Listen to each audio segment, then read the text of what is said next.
Welcome to the Black Men Think podcast. If this is your first time here, know that the views and opinions expressed by the Black Men Think podcast are those of the Black Men Think podcast and not the individual members. With that being said, we're about to be unapologetically, undeniably black. What we talking about? Welcome to Patreon, everybody. Black Man Think podcast. If you're here, that means you really rock with us. So thank y'all. Tell somebody about it though, right? We here on Patreon. Your host last name Good, but my homeboys call me JD. It's your boy Mo here. Your boy T Black. Yep, we here, and y'all know Black Man Think podcast. Shout out to Corey. He in the cut, like what they call it, Neosporin. In the cut like Neosporin. Yeah, man. So I went to church Sunday. Cool.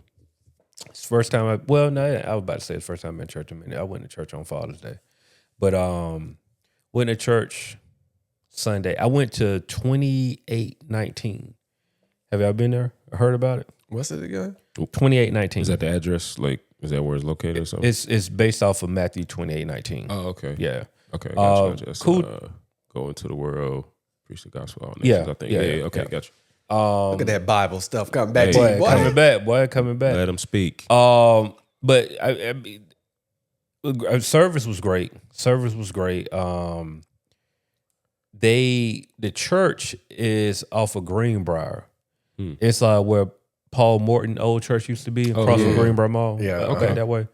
I didn't know he didn't have a church there no more. I think they moved. I don't know where they moved to, I but think that's I where we remember. I think went they to. sold it. Yeah, I think did y'all Marriage counseling there. Yeah, Yeah. right there. Same. Yeah, exactly. Yeah, Yep. we both went to the same marriage counselor. I just thought about that. But no, I went there, man. It was great, bro. But I also got reminded very quickly in like the mega church of how much I'm like, I don't know no more about the mega church. It's just, how can I say this?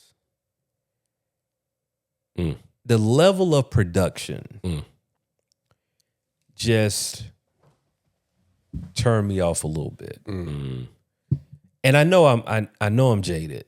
You know what I'm saying? Like I know I'm jaded. Like we went to Destiny. We've been through it all. You know what I'm saying? Yeah. If you know, you know. Yeah, if you know, you know. But it was good. The word was good. Like the pastor there, I think his name Jason Phillips or something like that.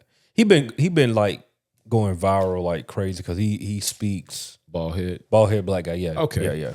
I don't even think I realized he was in Atlanta. Yeah, he in Atlanta. But like, I mean, bro, the word was good.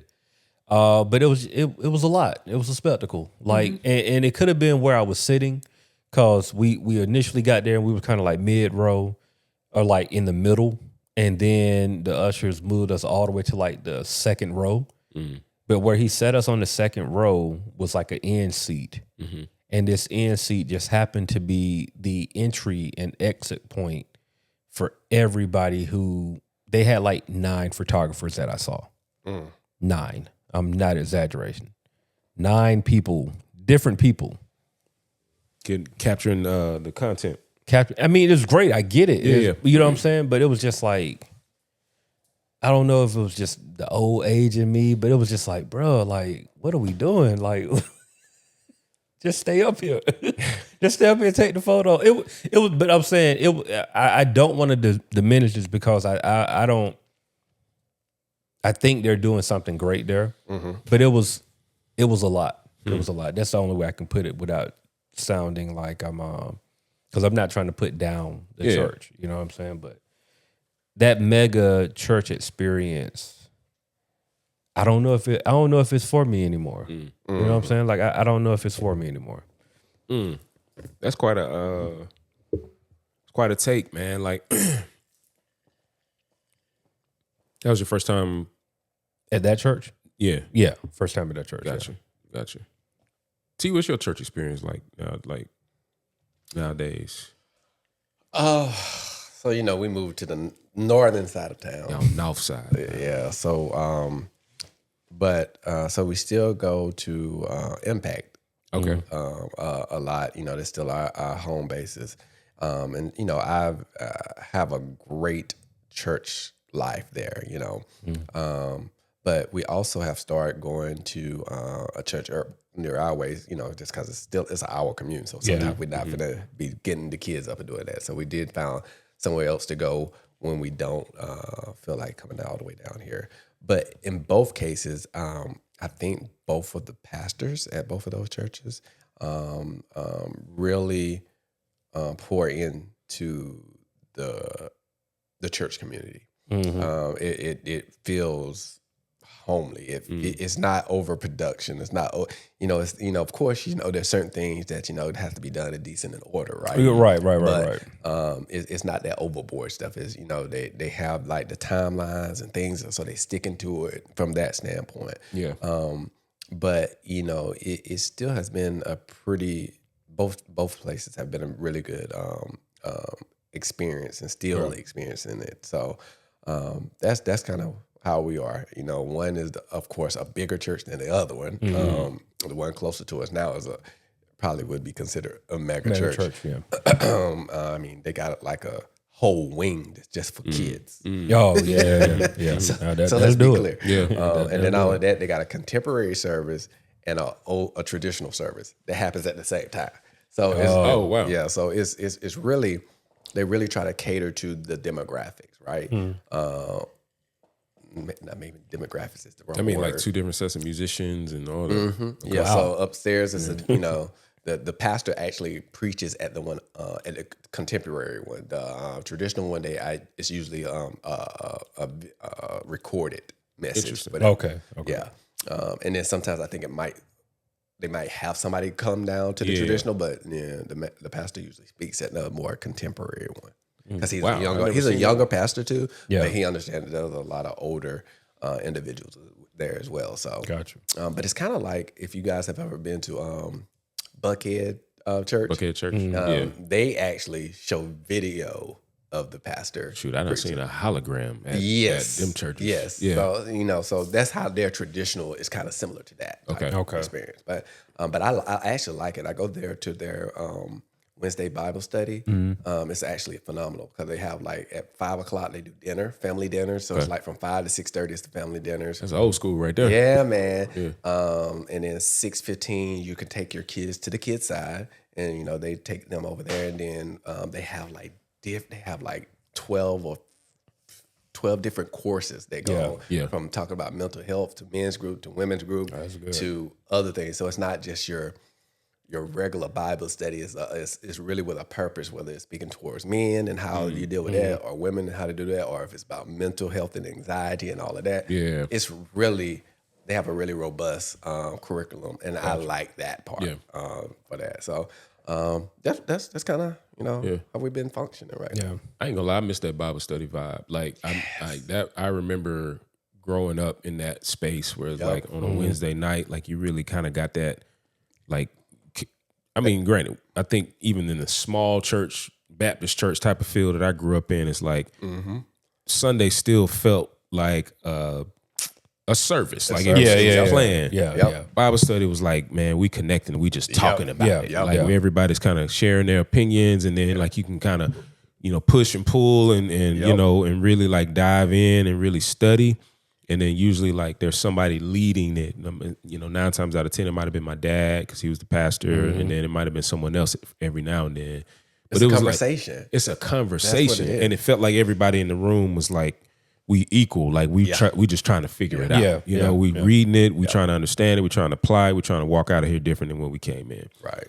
And that's a good feel. I know now our situation is kind of similar to yours, where it's like we have a church that we were going to before we, moved away from it, maybe like, 4 years ago, probably almost 5 years now.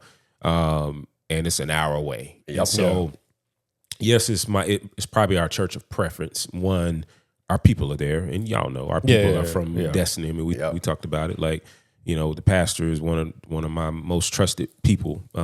Just probably in my life, has been a huge mentor to me and our family. Him and his wife. Literally, they watched our kids grow up. We watched their kids grow up. Our other people are there. They're serving there. They're in leadership positions there. We trust that place, for those reasons, right? But it's just far. Yeah. And sometimes, like, we ain't driving that far on a Sunday. That part. My wife works most weekends, if not all of them. And sometimes me and the kids, I'm like, bro, I'm not driving that far. You know, and so we have found also another space down the street. And I will tell you, the only reason we started going there is because my kids enjoyed like the worship service for them. That is how my kids, they start like, Dad, we want to go to, because they have like an indoor place, the gym. And so my kids like, when are we going to go there? So we ended up going because they wanted to go. Same. When we went there, we actually like, hey, this is not bad. Not bad. Soon as they started going, they realized like, man, we got this games room that we start the day in. It's video games, it's ping pong, it's all kind of stuff. It's engagement. They watch movies and videos, and it's like they got a whole like legit church on their own. Yep. Like the facilities are crazy. Yes. But they love it. And so we were like, all right. I wasn't feeling it for one. I just keep it real. Like it was, I live in McDonough, dog. Like it was. Yeah, you said enough. Yeah, exactly. You know what I'm saying? It was I a have vibe. the same situation. You sir. do. Yeah. You do. Yeah. It was a vibe that I wasn't ready for. Yeah. You know, and lo and behold, little by little, like literally 2.5 years, we started matriculating up in there. Yeah. And I see they are intentional about positioning us and putting us in spaces of leadership and in spaces in front of folks, and the speaking roles, the worship roles, the teaching roles. It's this couple, one is like a youth minister. His wife is another minister. And like they be all the way us when they up there. And I was like, whoa, okay. So it grew on me. I would say it started growing on me because I wasn't feeling it. Boy, when I tell you I wasn't feeling it for a long time. And you know why? It's because of our perception of things, right? And I know a lot of times, especially for black men, since the black men think, it's hard for us to let our guard down. That part. And to experience new things. That part. Yeah. But once we are comfortable in ourselves and we do sit back and let things happen, a lot of times, like you said, it grows on you like, you know what? This ain't that bad. I push it. It's hard for us to accept sitting beside somebody that we feel like they ain't really for us. And I'm talking about the way you vote. I'm talking about the way you perceive life. I'm talking about the way you perceive even this interaction. I can be comfortable here, but you look uncomfortable. Yeah.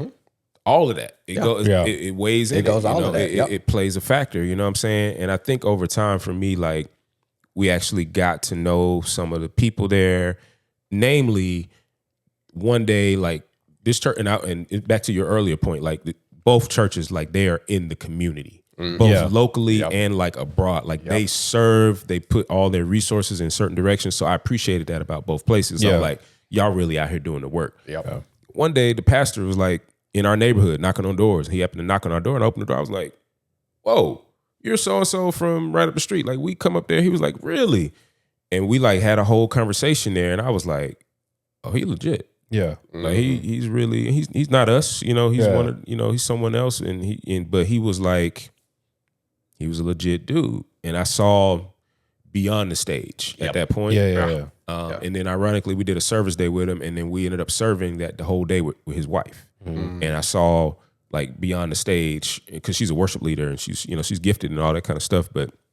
Still, I was like, we're guarded. Right? Yeah, guarded. But I realized, like, okay, I'm cool. Yeah. And then they have my oldest she's of course a middle schooler now, and they have older worship time for kids that's like later on a Sunday. So we drop her off like at 5 every Sunday. Oh wow. And they have, boy, when I tell you, like, I was like, man, can I be a middle schooler again? Because they be out here lit. Like they have a blast every single week.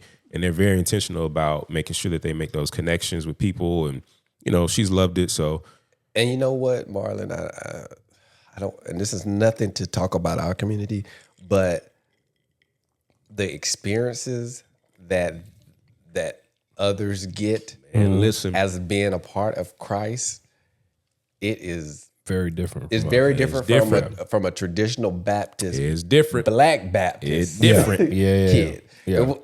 We cut up. But, of course we get the vacation Bible school, but theirs is like literally trips, going places. And missions. All of it. I'm just like, man. Yeah. I actually want my kids to experience this. See, bro, I've been struggling with that because the kids have been, we're not active at a church. Like the last time we were active was at Impact. We were going to Impact a lot back when Olu was, the lead pastor.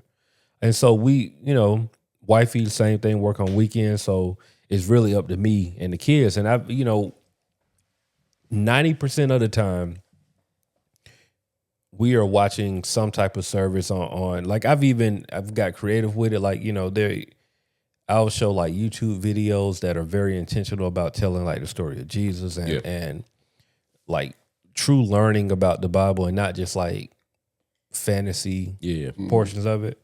But like the girls are starting to like get real questions, right? And like God comes up daily. And so I was like, okay, they need something more than dad right here. You know what I'm saying? And so, but it's been a struggle because the places that we've go to, they're just kind of like not for me. But I'm at that place of where y'all saying like, man, if I find a place that they enjoy, I kind of just got to bite the bullet. Yeah. Like we've been to Elizabeth and we've done this church like right over here. We did vacation. Friendship? Yeah, we did vacation Bible school over there. Which was cool, but like it just, you know what I'm saying? It's just kind of like. I know Elizabeth too well. Yeah. We went to Friendship, and that definitely. I think they got a new pastor now. Oh, they did? I don't know. I don't know who. When we went, it was an older pastor, I think, and it was just an older church. Like, and there wasn't that many church people in there, but the church is beautiful. It's a beautiful facility. It's beautiful facility. Everything. It's just they have a great sense of community too. Yes. Yeah. Yes. But that's just that's the space that I'm in, man. Just trying to find something that. Yeah. But I you just got to bite the bullet. Like I grew up, right. I remember a time where my parents used to send me to church on a church van. It was my grandmother's home church. Yep. And then maybe when I got in like middle school. That's when we all started going. We found another church, and like we all started going to church as a family. And that church was always been cool. It's still like my home church in a sense, but the progression just wasn't there. Like they tried to focus on getting stuff for the youth, but you just still had too many old people involved. Right. You know what I'm saying? But now, just as an adult, bro, just trying to find something that I like, and also something that for the kids. That's where it's been a real struggle. You know what I'm saying? So, but they've been having questions. Like the questions have been questions that I have answers to, but they need more application with that. They don't need just like me giving them a surface level answer. Yeah. They need to be able to say like boom, boom, boom, boom, and this is why. And I'm gonna send you some stuff. I got things that. So the one thing I do love about youth church nowadays is they've switched it up. Like, so let me say it like this: like, there are companies that build content for kids that's so methodical and like week over week. It's videos, it's songs, it's a message, it's a cartoon. Yeah, all wrapped in one. It might be a 20-minute message. It might be a 20-minute video. Gotcha. Your kids gonna sit there and watch TV no matter what's on there. Yeah. True. It's lit, and I've been to churches that use them frequently, and they have a sequence of resources. Send that my way. Yeah. And literally, you can go on the church website, boom, boom, boom. It'll take you to a YouTube page, or you can go straight to the YouTube page, and it's week over week. Gotcha. Yeah. So I'll shoot that to y'all because I do know, like, I know what that home church reality is for kids when the wife is working, when it's like, man, we ain't gonna make it today, dog. Yeah. And you trying to figure out like, all right, I still want to give them something that they can connect with that's going to give them a message. Because, we can get ours on our own. Like we can go open up and read or, blah, blah, blah. They're not there yet, but we're trying to put that in them. Yeah. We might not be in the building or might not be in the space or might not have a trusted place to go. But they've been very helpful, man. Like, and so I'll send that to y'all because I feel like my kids, for one, they love it. And it's almost like we built a regimen during COVID, ironically. And we were stuck in the house where I was like, all right, I got to figure out how to create an experience for them at this age. Because, they were younger than they are now. So I was like, all right, this is a critical moment. Like, how do I like I know, like we going through our thing in terms of church hurt and trust, but I was like, but they shouldn't suffer because of that. Mm-hmm. You know what I'm saying? So I was like, let me figure out what to do with them, and those resources end up falling in my hands, and so I share them because like they're solid. Yeah, no, that's good. Definitely that. Kind of shifting gears a little bit. Part of what I was initially going to talk about, and we hit something. I was just like, nah, man, let's just keep here.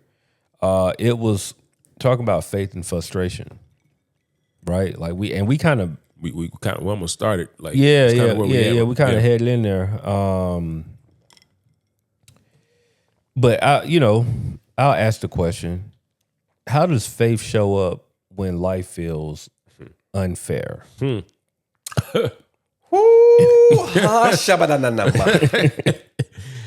Well, Yeah. Well, I'm gonna let Pastor take that. Go first. ahead, Oh, because I got a whole. Yeah.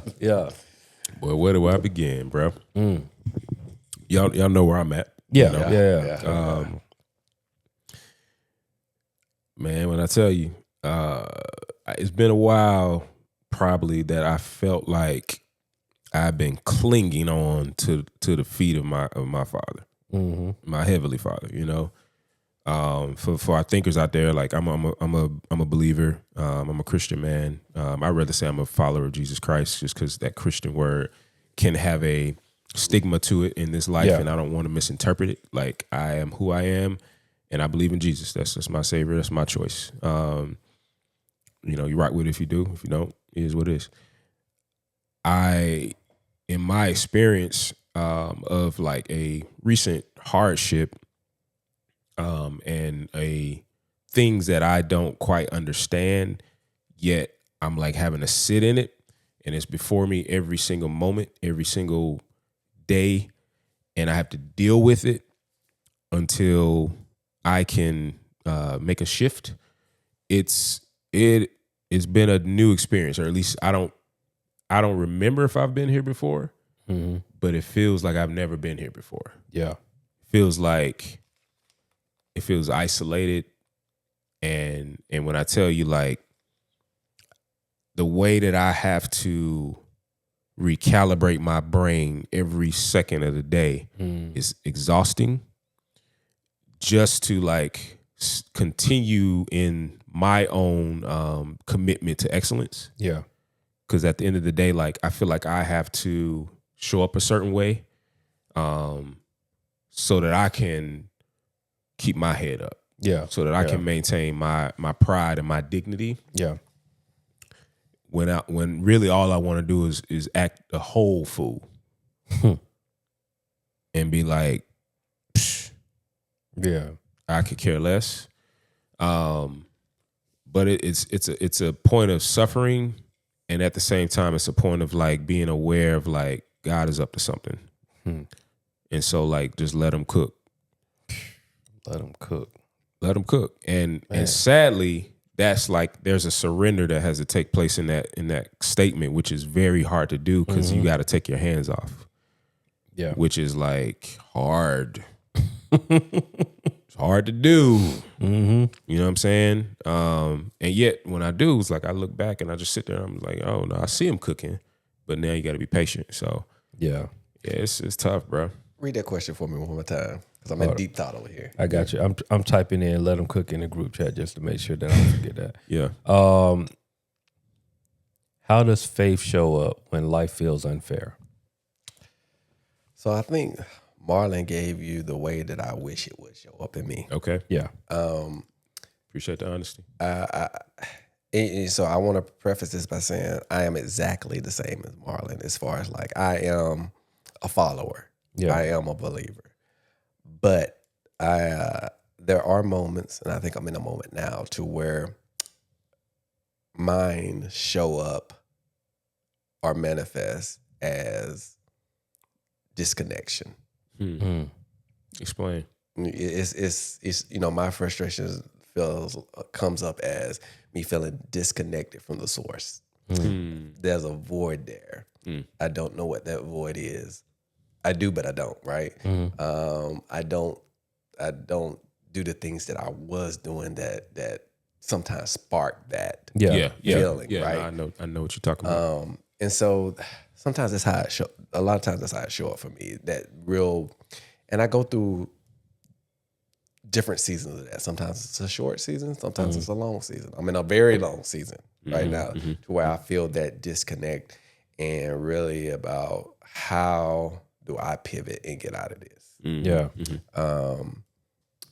It is very hard, like Marlon said, to take your hands off, because it can show up. It can manifest in two different ways, right? It can manifest as discontent, or it can manifest into you building and gaining that deeper relationship. Yeah.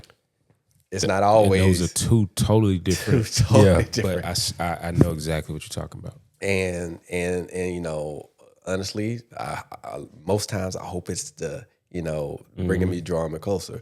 But it's a lot of times it does roll into this discontent, and it's hard to come back from that discontent sometimes. You know, you really do have to fight for it, and you really have to be, I think Marlon said it best, you really have to reset your mind daily, hourly, second by second. And it really does get tiresome.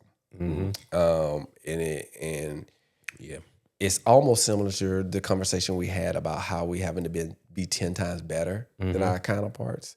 This is the other side, right?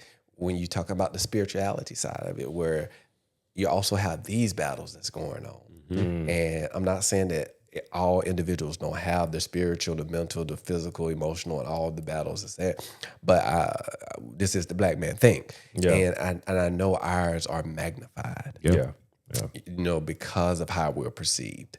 And so it just, and not only how we're perceived, also then you layer on just that men are supposed to be the heads of the house, period. Then you have that aspect. Then you have all of these male masculinity views that are put on there. So it just keep compounding on other things. And so then it's just like a lot of times the lines become blurred. Right?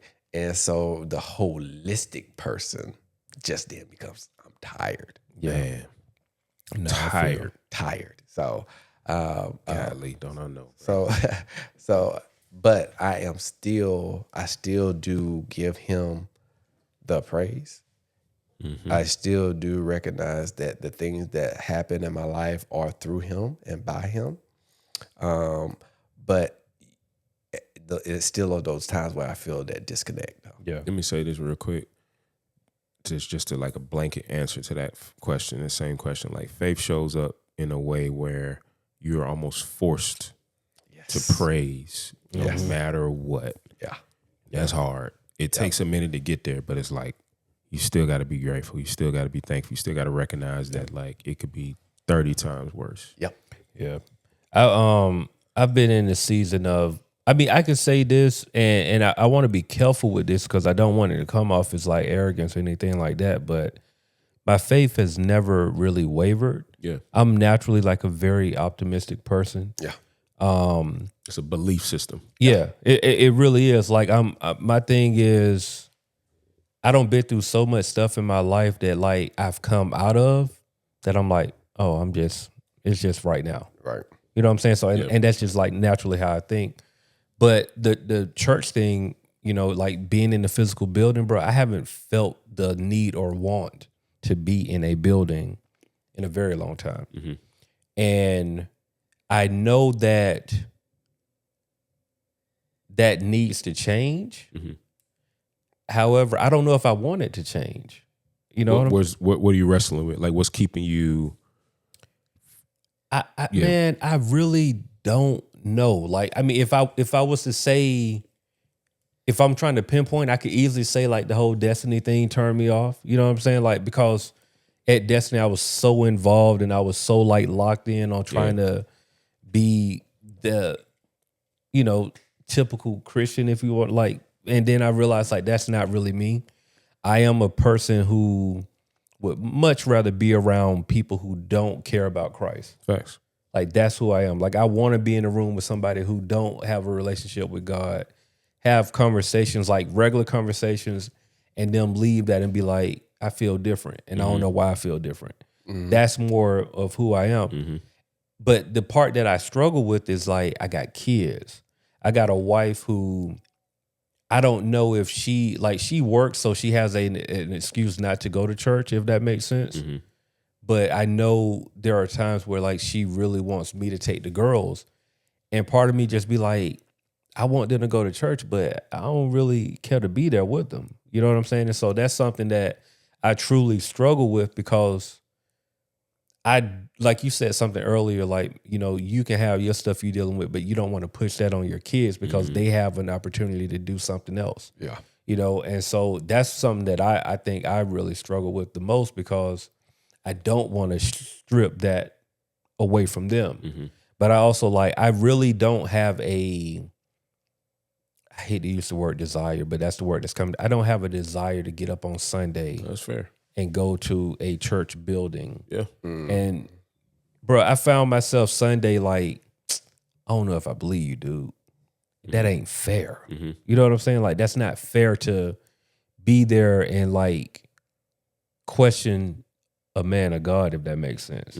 Like, that ain't fair to him. I don't know him. Yeah. Like, I haven't even followed the whole viral stuff. Like, but like, I was just like, I'm looking and I'm like, he spent the first 10 minutes telling people like, no, y'all got to understand, like, it ain't about social media for me. It ain't about, and I think he had just went through something. So that's probably the reason why that came out. But for me, it just really felt like, man, there's somebody else trying to prove that who they say they are, instead of just being who you are. Right. You know what I'm saying? And so I struggle with that, being able to be in that space and just like, no, bro, like, you're a man of God, just be a man of God. Don't worry about what everybody else say.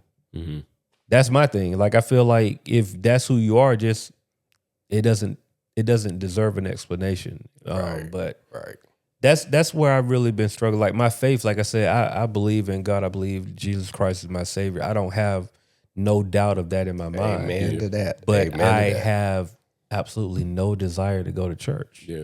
And I don't even know what that is. You know what I'm saying? I don't even know what that is, bro. Can I push, like, can I offer something? Like, Yeah, I feel like it is it's a reality that all of us have set in, and to this day, honestly, still sit in, regardless of where we are on the spectrum, right? Like, we are still dealing with the same apprehension.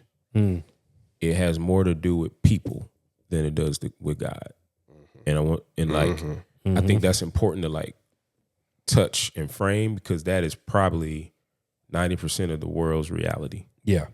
Where we have not even intentionally associated, but like, we are relating to faith and relating to God based on what has happened in our experiences with people. That's a bar. And it keeps us from having the experience that we really need and want to have with God. Yeah. And however you need to, like, if you can find a way to separate the two. Yeah. If you can find a way to reconcile, like, because honestly, like, you're hurt. Yeah, I mean, I know that's what it is. We hurt. We've dealt with some BS inside of a building that's supposed to have been about God. Yeah. And we dealt with it over and over and over, to the point where we lost trust. Yeah. Where we lost hope, where we started believing something different about this whole experience inside of this building, right? And no matter what building you walk in, you can point it out. You see it. 1,000%. You know what it looks like. Like, you don't even have to think. You feel it. And you know, you like, man, this ain't it. Yeah. And, you know, and just to dive a little bit deeper, because the three of us plus B, we all were members at the same church. Yep. At different times. Well, I think we overlapped a little bit. My wife. Yeah. But I think me, B, and your wife were there first, and then the rest of you guys came. But there was, we held pastors to a certain extent. Correct. And when that trust was broken, not just once, not just twice, multiple times, but multiple times, it does make you a little jaded at that. And like you said, now you can start pointing out stuff, because that, you know, for all the things that they got right, they did get a lot wrong too. While we're there, and so that just it's so familiar to us because we've seen it, and so it's easier not like, can pinpoint I've seen this before. I've seen it. I already know what's happening, and so that does make you a little jaded. And to your point, I think we're all talking about the same thing, but in different ways. How it's impacting us. And because I can honestly say that I probably not at the highest, when I felt the most connected was at Destiny. That matters, right? Because that's you at your pinnacle of faith. Yep. And it came crashing down. Crashing down. And there's so many reasons why it's hard to get back to where you feel like you were. Yeah. But let me share something else. Like I know when I tell you I've wrestled with this same reality, and I had to also recognize like I think I'm not getting back to this place where I am, but I'm actually beyond that place. Yes. I've really started to experience life outside of, honestly, a faith crutch. There it is. Because you said it earlier, we held a pedestal up on people, and it was never meant to be that. So all that had to come crashing down. Yep. And now you're experiencing real faith. It's intentional. Yep. Facts. And your vantage points at this age, with your life experience, with your faith experience, is totally different than where you were then. Right. You don't even realize the idol has been removed. Right. In that situation. Yeah. And now it's like, it's just you and God. Yeah. And he like, so what we gonna do now? Bro, hey, man, I had such a real conversation with God, bro, like the other day. I'm in my car. I'm driving to a vending machine location. And like, the other thing that I've been struggling with is just like, being somebody that I feel I'm a very creative person. I have great ideas. And sometimes like the execution just falls short because I've run off passion. If the passion not there, I'm in and out. You know what I'm saying? There's only been a few things that's been consistent and this is one of them right here. You know what I'm saying? But I just had like a real talk. I had somebody hit me up. Hey man, bro, what's that company you used to use like to make merch? I'm trying to get this. And I was like, damn it, God, this I'm tired of it. And like, it hit me like so real. Yeah. I was just like, this was my nigga next to me. This is how it felt. I was just like, look, bruh, too many people call me, text me, ask me how to do a thing. And I'm like, I'm sitting over here on some, bruh, there's got to be a way to monetize this stuff. Why am I missing out on people? This is no exaggeration, bruh. I get hit up 2-3 times a week of people just asking me how to do stuff that I take for granted because I've done it before. Yeah. And it's in a mental Rolodex of mine how to do it. And I'll be like on some, oh no, bro, just do A, B, C, D, send it off, and then I act like ain't nothing happened. Like I leave it. Yeah. And I'm just like, no, bro, I know this is consulting. Like, I know what it is. Yeah. You know what I'm saying? But like, how do I monetize it? I'm just like having a real talk with God. Like, oh, bro, come on, man. You know how you monetize it? See, that's why God had me sitting right here right now. Speak, prophet. You say, send it to me. Hey, he got the church voice too, but and then you add your 20% on top. There you go. No, but that's let the church say no, amen. but look, that's really what it is. No, honestly, you are 100% correct, bro. And it's just one of those things where you have to. When I say you, I'm talking to myself. You just have to get out of your head about stuff. Yep. So what I did to the same homeboy who asked me for that, I was just like, hey man, I gave him the answer, but I also told him, and I was like, yeah, by the way, like I'm getting my I'm trying to build a framework to my consulting company, to where it's just like, I'm happy to help you out, but like I got to use this as either a test, a case study, or something. This can't be a free exchange. I'm willing to help you. I don't care about helping you, but this has to be something where I'm like, I can use this to move forward, because it's just like, bro, it happens way too much to where like it just, if it's from an indie music scene or DJing, or like, there's so many questions that I get asked that I forgot that I've been building stuff since like 2010. That is just, I'm doing it from a passion standpoint to where I didn't even realize some of the stuff that's built. Like legit, running a festival, people ask me like, yeah, so how do you go about like finding a venue? You say, send everything to me, and then you put your 20% on top of it. Bro, you have to be disciplined with it. But part of that was legit just saying like, oh man, I actually have a framework for that. I would love to help you out with that. Mm-hmm. Like, go here. And then if they don't want to send it to you, well, like, here, I can send you my framework. And you charge it whatever the fee is. Yeah. That's your business model, right? That's your business model. Yeah, it's either 20% on top of what you do for them, or either you just pay them they have to pay you a flat fee. Yeah, no, I mean that's word. Yeah, bro. No, I receive it. It was just such a moment of just like frustration, but also clarity. I think you it's exactly where we're supposed to be with God. Like we're supposed to be relating to him in that space of like the tensions, the frustrations, the real talk. Like, and I think to bring it back to like where we were originally spaced at here is like when you walk into that building, everything is set up for you. Yeah. You walk into an experience that they are trying to spoon feed you, when in actuality, the experience comes from like you. It comes from like, and granted, I was going to say too, like when you try to separate the two things, it's like walking into the space and realizing like who are you there for? Who are you really here for? Yeah. Because I used to go to church for the experience. Let's keep it real. Destiny had an experience. Yes. 100%. The worship experience was phenomenal. Yeah. Fire. Ooh. And granted, within that experience, sure, you receive God, you get the word, you get all these moments, you get to worship, you get to cry, you get to do all these things, right? But when all that was stripped away, the thing that really matters is your experience with God, which you can have inside that building, outside that building, in your car, in your bed when you wake up in the middle of the night. You can have it at work when you're pissed off and you want to cut somebody out.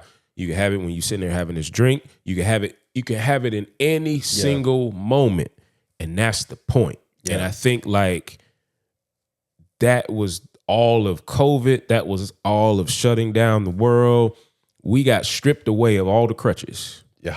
And really the whole point of our life is to have an experience with God. Yep. And I would say like in any and everything that we do now, that's how we should approach it. Like, God, I'm here, you here.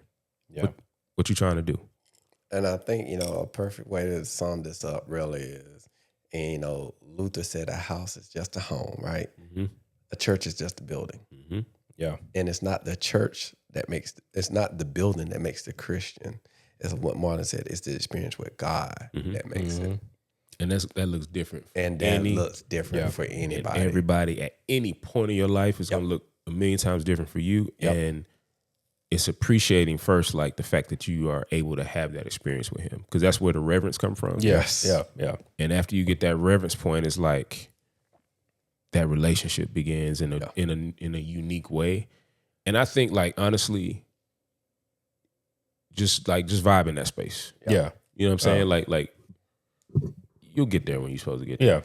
Yeah. You know what I'm saying? Like, you ain't got to force it. And I think sometimes people think the church is God, and it's not. Yeah. Nah, and they get confused. It ain't. And it becomes an idol. Honestly. Period. Yeah. Period, point blank. And when you really encounter God and you really hold on to God and you really cherish God, you see that and you realize that, you can be outside cutting grass and have that experience. Absolutely. Bruh, this just hit me because I'm thinking in terms of music, and hopefully this can help and resonate with other people. The church is the single. The job of the single is to get you in. It's just to pull you in. I see where you're going. I see where you're going. It's just to pull you in for people that might not know. Listen to a sample of this, and I'm trying to get you in the car so you can let them cook. Let them cook. Come on in. Come on in. But after that, and to be fair, there are a lot of albums that we heard that the single don't feel like the rest of the album. I'll go to Confessions. Yeah, don't feel like nothing else on Confession. But it made you listen to Confession. Yep. And once you got in the door to listen, then the rest of it, you know, you play at your own leisure. But like, I got to get you in here first. So like, that single is literally to get you in the building, to give you an invitation. And then from that point, you know what I'm saying, the rest of it, God gonna sort everything else out. So it's a great conversation, guys. Yeah. Indeed. Yeah. Great conversation. Yeah. This actually probably gonna have to be. Yeah, I was thinking the same thing. That's gonna have to be one of them ones. This is 2 weeks in a row. I think it's ironic. Like, and if you listening to this episode, go back and find our episode that was titled "No Church in a While." Oh yeah. That's a good one. I think that was right in the heart of like our shutdown. And there were some experiences that we were having spiritually that like we were really honest about. That ironically we're still trying to deal with today, years later. You know what I'm saying? I think most of you are probably out there trying to deal with the same things and understand and reconcile the same things. And so let's get some understanding together. But more than anything, man, if you walk away from this conversation, like, experience God where you are. Yep. Yeah. Like literally, like right where you are right now. Like, just pause for a second and just be on some like, God, what you on right now? Like, what's up? Like, what we doing? And if you don't take anything else, I think this was probably the most memorable thing that was said tonight. Let them cook. You let them cook. Let them cook. Hey man, Black Man Think Podcast, where we elevate our black man, because black men be out here thinking. We'll see y'all next week. The Black Men Think Podcast.